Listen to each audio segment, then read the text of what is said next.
अब की बार किसका उत्तर प्रदेश। नमस्कार, आप देख रहे हैं न्यूज़ 24। मैं हूं आप सभी के साथ विपनेश माथुर। देश का सबसे बड़ा राज्य उत्तर प्रदेश अपने फाइनल जंग के लिए तैयार है। जी हां, उत्तर प्रदेश में आज 7वें और अंतिम चरण की वोटिंग हो रही है। आज 9 जिलों की 54 विधानसभा सीटों पर मतदान हो रहा है, वोट डाले जा रहे हैं। इन सभी सीटों पर आज सुबह 7 बजे से शाम 6 बजे तक लगातार वोटिंग होगी। आज यूपी के 9 जिले आजमगढ़, मऊ, जौनपुर, गाजीपुर, चंदौली, वाराणसी, मिर्जापुर, भदोई और सोनभद्र में वोट डाले जा रहे हैं। इन 54 सीटों में से बीजेपी को 2017 में 29 विधानसभा सीटों पर जीत मिली थी, जबकि समाजवादी पार्टी के खाते में 11 सीट गई थी। बीएसपी की बात करें तो 6 सीटों पर उसका कब्जा था और सुभाषपा की बात करें तो 3 सीटें जीतने में कामयाब हुई थी और निषाद पार्टी ने 1 सीट जीती थी। आज योगी सरकार के 7 मंत्रियों की प्रतिष्ठा दांव पर लगी हुई है और इस चरण में कुल 613 उम्मीदवार मैदान में हैं।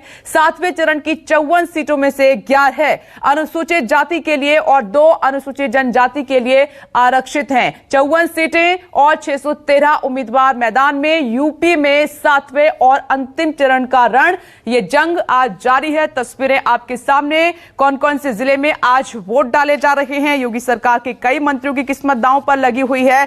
2022 में जिस तरीके से उत्तर प्रदेश में आपने जंग देखी है वो बेहद दिलचस्प है, 2017 से बिल्कुल अलग है। और आज आप देख रहे हैं 54 सीटों पर 613 उम्मीदवारों की किस्मत जो है, जिसमें कई बड़े नेता शामिल हैं, उनकी किस्मत ईवीएम में कैद हो जाएगी। इस बार मुद्दों की लगातार बात कर रही है जनता और न्यूज़ 24 की सबसे बड़ी टीम लगातार तैनात है। इन 7 चरणों में आपने देखा, हर पोलिंग बूथ से पहली तस्वीर आपके सामने रखी और आज भी ग्राउंड जीरो पर हर पोलिंग स्टेशन पर न्यूज़ 24 की सबसे बड़ी टीम। राजीव रंजन आजमगढ़ से इस वक्त मेरे साथ मौजूद हैं। संजीव त्रिवेदी वाराणसी से हमारे साथ जुड़ गए हैं, टीवी स्क्रीन पर थोड़ी देर में आपको दिखाई देंगे। प्रशांत देव गाजीपुर से हमें अपडेट करेंगे, ऋषिकेश कुमार जौनपुर से, बाद में दीपक दुबे हमें मऊ से अपडेट करेंगे और मनोज पांडे मिर्जापुर से हमें अपडेट करेंगे। सबसे पहले आपको तस्वीर दिखाते हैं 7 बजे की पोलिंग स्टेशन से। आजमगढ़ का रुख कर लेते हैं और राजीव आपके पास में आती हुई, राजीव इस बार आजमगढ़ में हवा किस तरफ बह रही है? आजमगढ़ की जनता इस बार क्या अलग करने वाली है? पहली तस्वीर पोलिंग स्टेशन की दिखा दीजिए।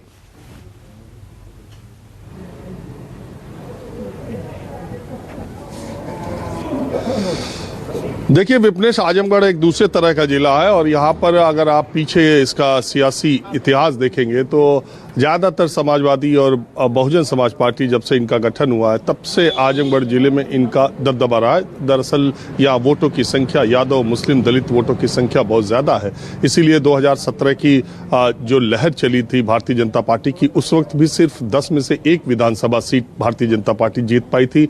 2014 में प्रधानमंत्री नरेंद्र मोदी की लहर सब जगह चली, लेकिन मुलायम सिंह यादव यहाँ से सांसद चुने गए। इसी तरह 2019 में अखिलेश यादव यहाँ से सांसद चुने गए। मैं एक आदर्श मतदान केंद्र के बाहर हूँ और अभी 2-4 लोग अंदर मतदान के लिए गए हैं। सुबह के वक्त बहुत ज़्यादा मतदाताओं की संख्या तो नहीं देखी जा रही है, यही 2-3-4 लोग जा रहे हैं, 2-3 लोग पहले गए हैं। दूसरी बात यह है विपनेश की, आज जिस आखिरी चरण में चुनाव हो रहा है बहुत बड़ा इंटरेस्टिंग इस लिहाज से भी है कि अगर आप देखें तो जौनपुर, आजमगढ़, घोसी और गाजीपुर 4 लोकसभा क्षेत्र इसमें ऐसे हैं जिसमें बीएसपी के 3 सांसद हैं और अखिलेश यादव यहाँ से सांसद है। आज ही का चुनाव प्रधानमंत्री नरेंद्र मोदी के संसदीय क्षेत्र में भी हो रहा है और आज ही का चुनाव अखिलेश यादव जो समाजवादी पार्टी के राष्ट्रीय अध्यक्ष हैं उनके भी चुनाव क्षेत्र में हो रहा है। आज उत्तर प्रदेश के सबसे ज़्यादा जो बाहुबली हैं उनकी किस्मत दांव पर है। धनंजय सिंह मल्हनी से है, विजय मिश्रा है, इसके अलावा सुशील सिंह सकलडीहा से लड़ रहे हैं, मुख्तार अंसारी के बेटे मऊ से लड़ रहे हैं और आज ही ओम प्रकाश राजभर और दारा सिंह चौहान, ये 2 मंत्री जो योगी सरकार में मंत्री रहे थे, हालांकि ओम प्रकाश राजभर ने तो 1.5 साल बाद ही उनको बर्खास्त कर दिया गया था,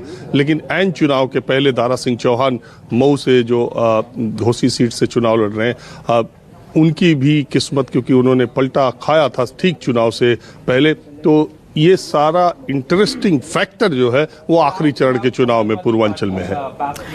राजीव, आपने पहली तस्वीर दिखाई और बहुत अच्छे आप पोलिंग स्टेशन के सामने खड़े हैं, आदर्श नाम है उसका। मैं लौटूंगी आपके पास, वाराणसी का सीधे रुख कर लेते हैं। सबकी नजर है वाराणसी पे, प्रधानमंत्री नरेंद्र मोदी का संसदीय क्षेत्र, और यहां पर रोड शो की एक तस्वीर तो आपने देखी थी जिसने हलचल पैदा कर दी थी। संजीव, आपके पास आते हुए 7 बज चुके हैं, वोटिंग शुरू हो चुकी होगी, जरा दिखाइए तस्वीर, और कोई मतदाता अगर है तो बात भी कर लीजिए।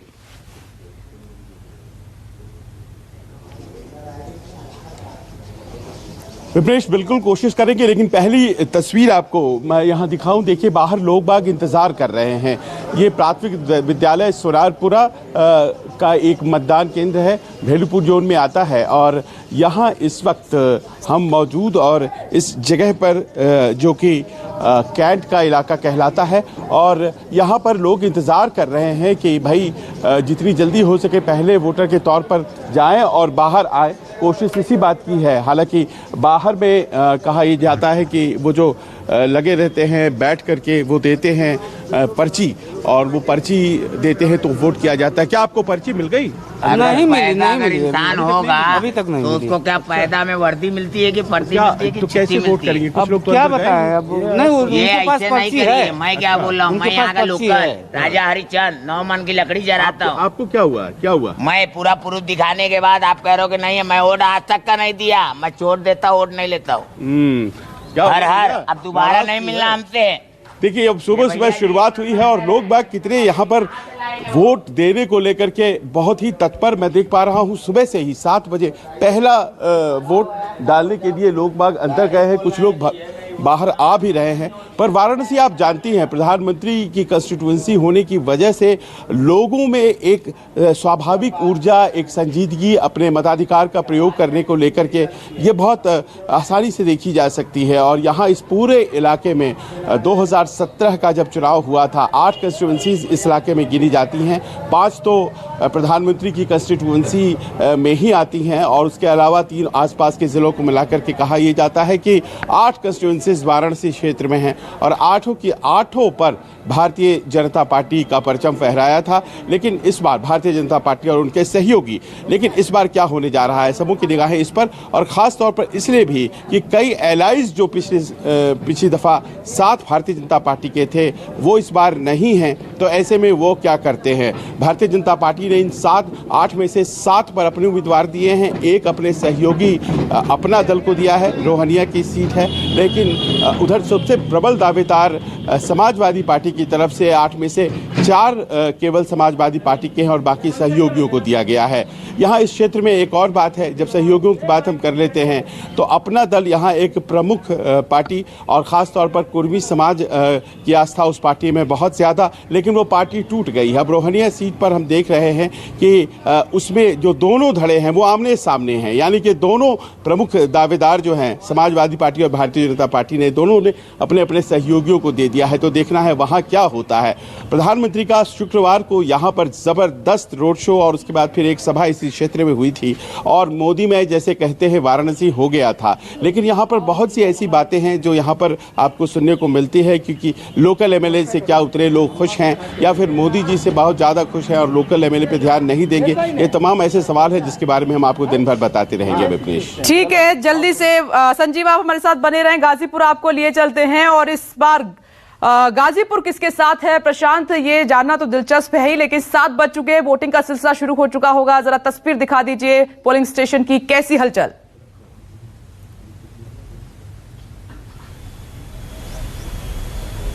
देखिए विपनेश, गाजीपुर के जहुराबाद विधानसभा में हूं मैं। जहुराबाद विधानसभा जहां से ओम प्रकाश राजभर वर्तमान में विधायक हैं, जो भारतीय जनता पार्टी के साथ 2017 में चुनाव लड़े थे, लेकिन अब वो उनसे अलग हैं। तो यहां पे अभी उतनी गहमा गहमी मतदाताओं की नहीं है, लेकिन ये पूरे इस चरण की, या यूँ कहिए कि पूरे उत्तर प्रदेश की सबसे हॉट सीट है, क्योंकि ओम प्रकाश राजभर इस बार पारा बदल चुके हैं और लगभग 18 सीटों पर वो चुनाव लड़ रहे हैं। तो और सबसे ज़्यादा जैसे कि 3 बातें इस में बड़ा महत्वपूर्ण है, बनारस, बड़बोलापन और बुलडोजर। ये तीनों बातें आज कितना असर करेंगी ज़मीन पे, इसकी ये परीक्षा है। बहरहाल ये अभी थोड़ी देर में उम्मीद है कि और मतदाता आएंगे। एक मतदाता हमारे साथ हैं, उनसे पूछते हैं कि इस बार गाजीपुर में किस तरह की मुद्दे हैं और किस तरह की चर्चा है। गाजीपुर में इस बार मुद्दा पूरे गाजीपुर में कहे तो बड़ा, खासकर जहुराबाद, क्या मतदाता के मन में इस बार क्या है, मुद्दे क्या है गाजीपुर के? जी, सबसे पहले तो आपका और आपके चैनल का मैं आभारी हूँ जी, धन्यवाद कि आपने जहुराबाद को इसके लायक समझा, जो कवरेज किया। और सर, रही मुद्दे की बात, तो यहाँ सबसे बड़ा मुद्दा विकास और रोजगार है।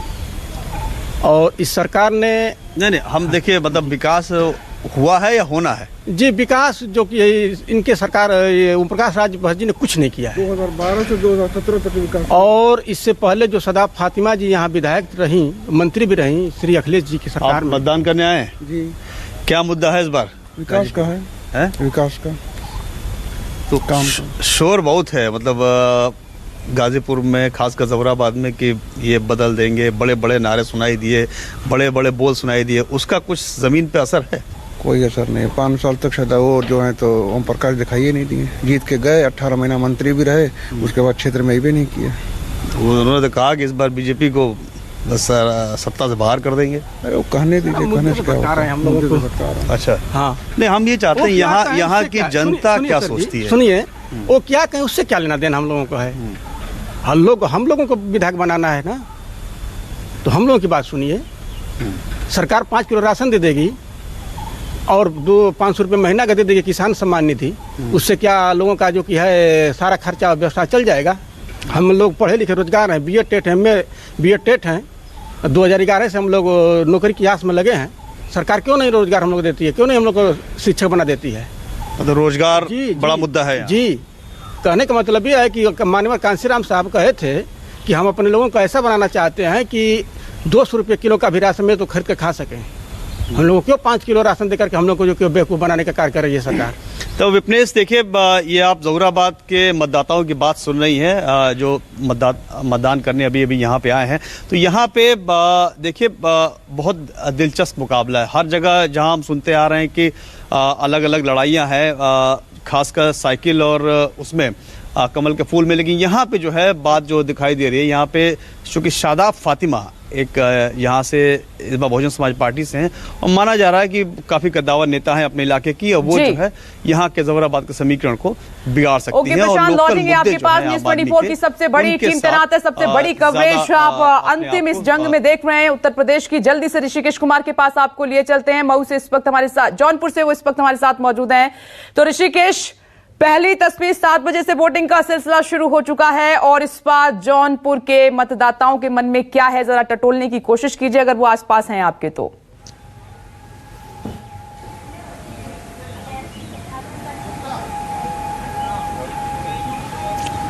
बिल्कुल विपनेश, देखिए 7 बजे का वक्त है और पहली तस्वीर मैं दिखा रहा हूँ शहर की बूथ है। और देखिए सामने की तस्वीर, अभी हालांकि शहरों में मतदान कम होता है लेकिन बावजूद इसके कतारें लगनी शुरू हो गई है। जो आम मतदाता हैं वो बूथ तक पहुंच गए हैं और अपने मताधिकार का प्रयोग कर रहे हैं। काफ़ी दिलचस्प चुनाव है इस बार। फिजा बदली हुई है, समीकरण बदले हुए हैं। अपना दल और निषाद पार्टी, 2 बीजेपी की सहयोगी पार्टी है, एक सीट दोनों मिला। हमारे साथ नितिन है, यहाँ लोकल देखते हैं क्या इस बार माहौल है, बदलाव को लेकर, कानून व्यवस्था को लेकर क्या मुद्दा है जिसके आधार पर चुनाव हो रहा है? सर, इस बार देखिए महंगाई और डीजल पेट्रोल के दाम जैसे बढ़े हैं, गैस के दामों पे लोगों का आरोप है कि महंगाई इतनी बढ़ रही है, बीजेपी को कहीं न कहीं इसका खामियाजा भुगतना पड़ेगा। गिरीश चंद्र यादव है यहाँ से मंत्री, क्या उनका क्या रिपोर्ट कार्ड है, किस तरीके से लोगों के बीच में है वो? सर गिरीश यादव इस बार देखिए, ये अरशद खान है जी, अरशद खान है सपा से, और बसपा से सलीम है, सलीम खान। अरशद खान और बीजेपी में लड़ाई है। क्या इस बार माहौल है भैया इस बार जौनपुर में? बीजेपी का मुद्दे हैं क्योंकि बगल में प्रधानमंत्री का संसदीय क्षेत्र है, कानून व्यवस्था है, Mulayam Singh Yadav, law and order सबसे अच्छा हुआ, इसीलिए बीजेपी। बेरोजगारी जैसे मुद्दों पे अभी तक काम नहीं हुआ है। ये बहुत जरूरी है, जो कि रोजगार लोगों को मिलनी चाहिए। यहाँ की शिक्षा, स्वास्थ्य, जो कि दोनों बहुत ही गड़बड़ है, आगे भी गड़बड़ शायद रही अगर बीजेपी की सरकार रही तो। विपनेश, देखिए अभी शुरुआती वक्त है और चूंकि काफी दिलचस्प सीट है। धनंजय सिंह जो यहाँ से पूर्व सांसद रहे, बीएसपी से बाहुबली चेहरा माने जाते हैं पूर्वांचल के, वो मल्हनी से सीट से चुनाव लड़ रहे हैं। और करहल के बाद मुलायम सिंह यादव ने समाजवादी पार्टी के लिए अगर कहीं प्रचार किया तो इसी मल्हनी सीट पर किया, जौनपुर जिले में किया। और 2017 में चूंकि समीकरण अलग थे, इस बार काफी दिलचस्प और कांटे की लड़ाई है। ऐसी कोई सीट नहीं है, 9 सीटें हैं कुल विधानसभा की, और जिसमें 4 सीटें भारतीय जनता पार्टी के कब्जे में गई थी 2017 में। इस बार कहा जा रहा है, चूंकि आजमगढ़ से खुद अखिलेश यादव सांसद हैं और जो चुनाव प्रचार आक्रामक है, चाहे वो बीजेपी का हो या समाजवादी पार्टी का हो, लड़ाई सिर्फ 2 ही पार्टियों के बीच में है। बिल्कुल, ये मतदाताओं के मुख से पता भी चल रहा है। ऋषिकेश कुमार, आप मेरे साथ बने रहे, एक बार फिर से जल्दी से आजमगढ़ आपको लिए चलते हैं। राजीव रंजन के पास कुछ मतदाता खड़े हुए हैं। राजीव, जब भी आप बात करते हैं दिलचस्प करते हैं, कुछ वोटर्स आपके साथ खड़े हुए हैं।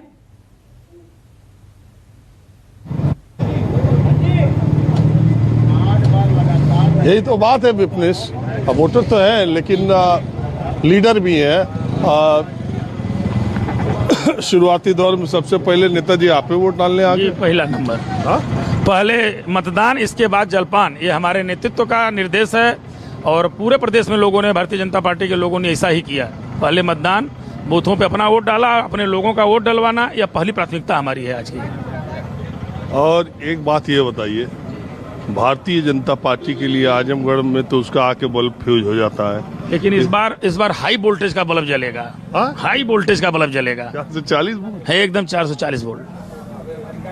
तो अभी जो देखने में, ईमानदारी की बात बताइए। देखिए, सच ये है कि भारतीय जनता पार्टी के मतदाता यहाँ कम नहीं थे, लेकिन पहले ही लोगों की सोच जो थी कि वोट देने जाएंगे क्या फायदा, तो हमारे बहुत सारे ऐसे मतदाता थे जो वोट देने के लिए निकल नहीं रहे हैं।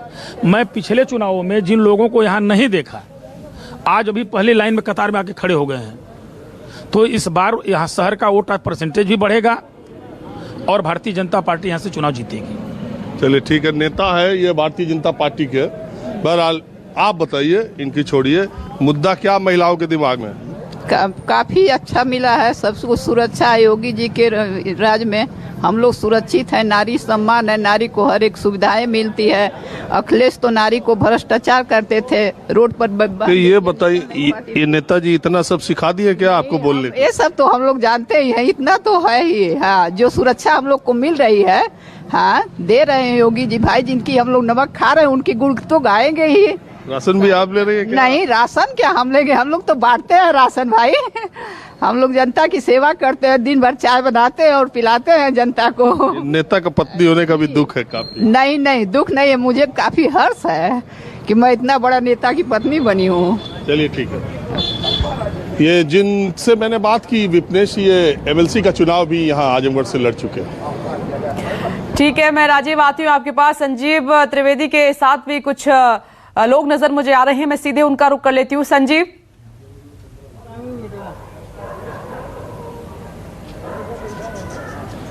देखिए, वाराणसी है और सुबह जल्दी हो जाती है, तो जाहिर है कि बहुत से लोग अंदर जा चुके हैं, कुछ लोग अंदर जाने वाले हैं। वोट दे दिए चाचा इधर? हाँ। तो इस बार मुद्दे क्या रहे आपके वाराणसी में? विकास और सुरक्षा। विकास और सुरक्षा के मुद्दे पिछले 5 सालों में ठीक ठाक से रहे हैं? बिल्कुल ठीक ठाक, आपका पूरा होता रहा है। हाँ। तो इस बार क्या रहेगा, कि बदलने का है या बरकरार रखने का है? अभी सब हम नहीं जानते, हम नहीं बता पाएंगे। हम विकास और सुरक्षा। बहुत बढ़िया, आप क्या कहेंगे? जो यही कर रहे हैं वही समझ लीजिए हम भी कर रहे हैं। हाँ। इस क्षेत्र में कोई विधायक से शिकायत नहीं है? नहीं, सब काम कर रहे हैं ठीक ठाक, सब बढ़िया चल रहा है। आपको क्या लगता है? बस वही है। हाँ, मोदी जी है तो मोदी। अरे भाई मत बोला, मोदी जी सर। हाँ, सब विकास हुआ तो मोदी जी है तो फिर तो कोई बात ही नहीं है, तो फिर है ना। हाँ, मोदी के योगी, मोदी योगी, तो कॉम्बिनेशन ये वाला जो है यही कायम रखना है आपको, बरकरार इनको नहीं को रख भैया। तो अब इस क्षेत्र में खास तौर पर पूरे बनारस में मोदी जी आए शुक्रवार को, और जिस तरह से उन्होंने रोड शो किया, उससे माहौल बन गया। बना होगा। हाँ, बन गया। हाँ। तो बचा के बोल रहे हैं, मन में कुछ है? नहीं, हम बचा के काहे के लिए बोलेंगे। हाँ। मोदी जी आए तो माहौल तो बनना ही था, और बढ़ गया, बन गया। मोदी जी को आने से एक फर्क होता है कि माने जनता वो हो जाती है। हाँ। एक वो हो जाता है, माने विश्वास होता है, एक खुशी होती है उनका। और फिर माँ ने उनको बुलाया है तो भाई, गंगा माँ ने बुलाया तो भाई अपने औलाद को कौन छोड़ेगा। तो देखिए ये बनारस है, यहाँ पर अमूमन भारतीय जनता पार्टी के प्रतीक चिन्ह के तौर पर प्रधानमंत्री का चेहरा है, तो जाहिर है जो वोटिंग प्रेफरेंसेस होती हैं वो उसके आसपास ही होती हैं। लोगों का मन मिजाज कुछ ऐसा होता है। मोदी जी को देखते हैं, विधायक कैंडिडेट कौन है बहुत ज़्यादा उस पर ध्यान नहीं देते हैं, क्यों? विधायक ध्यान नहीं देते? नहीं, विधायक जो होते हैं, उम्मीदवार जो होते हैं, आप उनको देख के वोट करते हैं या फिर आपको लगता है मोदी जी विकास के काम किए हैं पिछले 5 सालों में? ठीक ओके संजीव, आगे भी हम बातचीत वोटर्स के साथ जारी रखेंगे क्योंकि न्यूज 24 की चुनाव पर सबसे बड़ी कवरेज लगातार जारी है और हर पोलिंग स्टेशन पर न्यूज 24 संवाददाता मौजूद है। एक छोटा सा ब्रेक हम ले रहे हैं, फौरन लौटेंगे, देखते रहिए न्यूज 24।